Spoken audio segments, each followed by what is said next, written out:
Hello students. तो आज का हमारा टॉपिक है एनसीईआरटी क्लास 11th का plant growth and development. Okay, आज हम जानेंगे प्लांट ग्रोथ और डेवलपमेंट के बारे में। देखते हैं डेवलपमेंट क्या होता है। डेवलपमेंट क्या होता है, दो प्रोसेस होते हैं इसके। एक तो ग्रोथ और डिफरेंशिएशन को कंबाइंडली हम क्या बोलते हैं, डेवलपमेंट बोलते हैं। और डेवलपमेंट का फर्स्ट स्टेप क्या होता है, ग्रोथ इज सीड जर्मिनेशन क्या ही होता है, यानी कि जब ग्रोथ का पहला स्टेप क्या होगा, सीड जर्मिनेशन होगा। तो first step of plant development भी क्या होगा, सीड जर्मिनेशन होगा। तो हम आज डेवलपमेंट का फर्स्ट प्रोसेस क्या, ग्रोथ को पढ़ेंगे। उसके बाद हम डिफरेंशिएशन को भी देखते हैं कैसे कैसे होता है। ठीक है, तो ग्रोथ के बारे में हम जानते हैं। ग्रोथ मीन्स क्या होता है, इंक्रीज इन साइज भी बोल सकते हैं। It is an irreversible permanent increase in size of an organ or its part of an individual cell।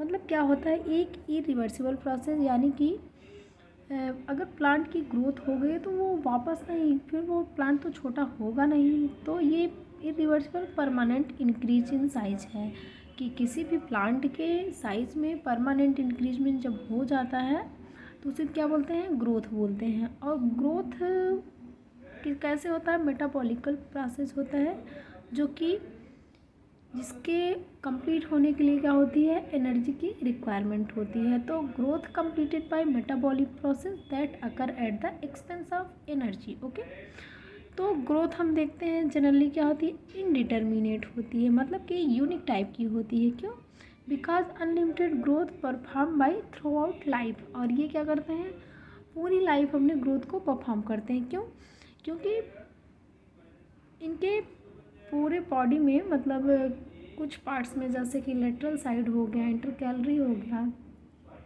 और एपिकल पे क्या है, मेरिस्टेमेटिक टिश्यूज पाए जाते हैं, जिसको हम डिवाइडिंग टिश्यू भी बोलते हैं। ये जब डिवाइड करते रहेंगे तो ग्रोथ होती रहेगी। तो यूनिक टाइप का ग्रोथ होता है because unlimited growth perform throughout life due to presence of meristem at certain location in their body. ठीक है, इसकी बॉडी के कुछ निश्चित स्थानों पे मेरिस्टेमेटिक टिश्यू यानी कि डिवाइडिंग टिश्यू के होने के कारण इसमें ग्रोथ थ्रू आउट लाइफ देखी जाती है। ठीक है, तो आइए अब हम देखते हैं इसके प्लांट की ग्रोथ को मेजर कैसे करते हैं। ग्रोथ इसकी क्या होती है, मिजरेबल होती है। इसको कैसे हम करेंगे, जब हम देखेंगे increase in size, increase in amount of protoplasm जब इंक्रीज होगा तो हमको हाँ पता चलेगा कि हाँ ग्रोथ हुई है। ठीक है, since increase in protoplasm is difficult to measure directly.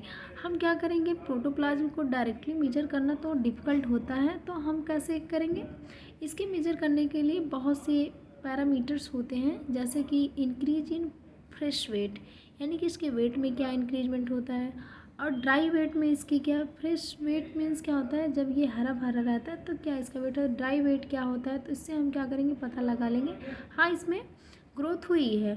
इसका लेंथ हम देख के बता सकते हैं, एरिया देख के बता सकते हैं, और वॉल्यूम देख के बता सकते हैं, और कितनी सेल नंबर्स में बढ़ी हैं इसको भी हम काउंट करके क्या करेंगे, ग्रोथ को मेजर कर सकते हैं। ठीक है, तो हम एग्जांपल के तौर पे मेज़ में देखा गया है कि रूट टिपिकल मेरिस्टेम क्या करते हैं, 17,500 यानी कि 17,500 न्यू सेल्स पर आवर ये इंक्रीज करते हैं। इसको क्या किया गया है, मेज़र किया गया है एक्सपेरिमेंट द्वारा। ठीक है, where as cell in a watermelon में increase in size by up to 3,50,000 times. ठीक है, 3,50,000 पर आवर क्या होते हैं, वाटरमेलन में इंक्रीज होते हैं। तो ऐसे ही हम क्या करते हैं, मेजर करते हैं ग्रोथ को। ठीक है, आइए अब हम देखते हैं फेज ऑफ ग्रोथ।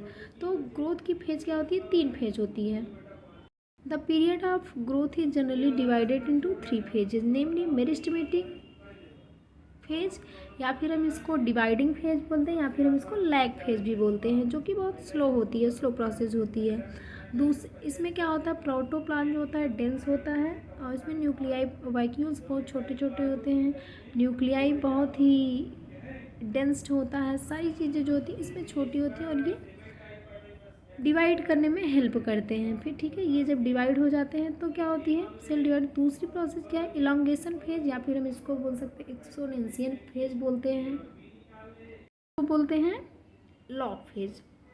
तो मेरिस्टेमेटिक फेज जो होती है, डिवाइडिंग फेज स्लो होती है, इसमें ग्रोथ जो होती है स्लो होती है, जबकि इलॉन्गेशन फेज में ग्रोथ बहुत फास्ट होती है। इसमें क्या होगा, वैक्यूल्स बड़े बड़े बनेंगे, प्रोटोप्लाज्म जो होगा डाइल्यूट हो जाएगा, फैल जाएगा, ठीक है। और उसमें सेकेंडरी वाटर, वो क्या बोलते हैं, प्लाज्मा मेम्ब्रेन और प्राइमरी सेल वॉल के बीच में क्या होती है, सेकेंडरी सेल वॉल भी ग्रो करने लगती है।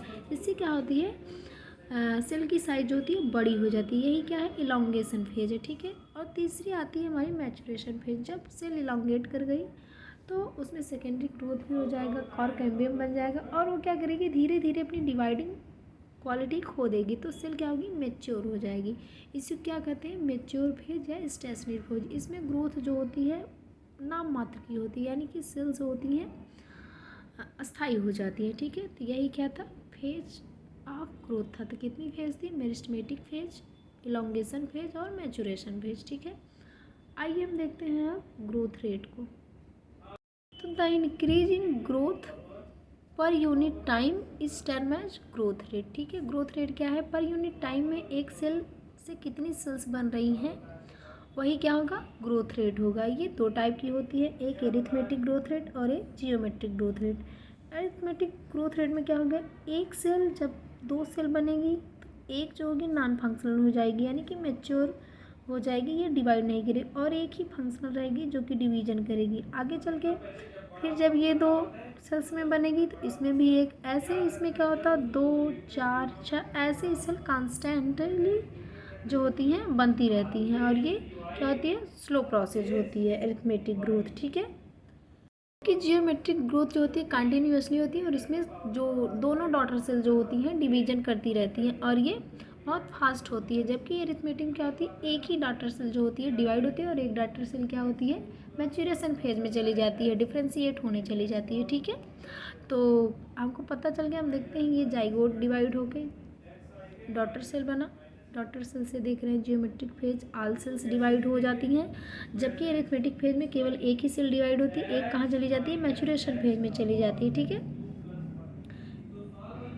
कंडीशन आपको, तो ग्रोथ के लिए क्या कंडीशन, फेवरेबल कंडीशन में क्या होगा, सफिशिएंट अमाउंट में वाटर चाहिए होगा, ऑक्सीजन चाहिए होगा जो कि उसकी मेटाबॉलिक एक्टिविटीज़ को बनाए रखे, ठीक है। न्यूट्रिएंट चाहिए, वेरी इसेंशियल होता है प्लांट ग्रोथ के लिए, ठीक। और टर्जिटी, वाटर क्या करेगा, टर्जिटी जब होगी उसमें सेल में, तो सेल क्या होगी, इलॉन्गेट हो जाएगी, ठीक है, उसमें ग्रोथ होगी।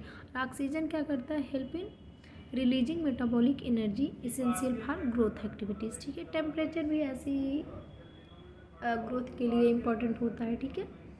तो टेम्परेचर हो गया, सॉयल न्यूट्रिएंट हो गया, वाटर हो गया, ऑक्सीजन हो गया, ये सब क्या क्या है, कंडीशन फॉर ग्रोथ, यानी कि इसको फेवरेबल कंडीशन चाहिए ही होगी, ठीक है।